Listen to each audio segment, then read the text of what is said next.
तर तुम्हालाही माझ्यासारखा परफेक्ट मसाला बनवायचा आहे का? तुम्ही कसा बनवला ते सांगतेच, पण त्या अगोदर ना आजी सकाळ लवकरच चालू झाली होती बरं का. सकाळ सकाळ तर अगोदर सकाळ स्वयंपाकच करून घेतला आणि नंतर ना मला मिरच्या भाजायची कामं होती.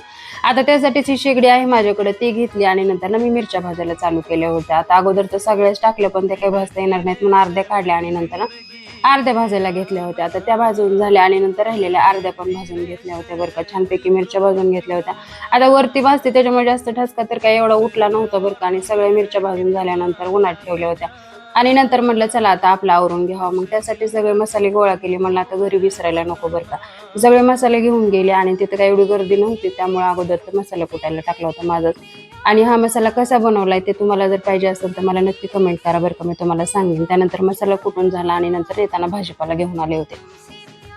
भाजीपाला घेऊन आल्यानंतर ना अगोदर तर हा मसाला मी काढून बघितला कसा झालाय. खरंच खूप छान झाला होता आणि वास तर एवढा छान होत होता ना. नंतर जो आणला होता ना भाजीपाला तोच वेगळा वेगळा करून ठेवला, म्हणजे उद्याच्या डब्याच्या ह्याला गडबड होत नाही बरं का. नंतर आधिराजला पण स्कूलमध्ये घेऊन आले होते.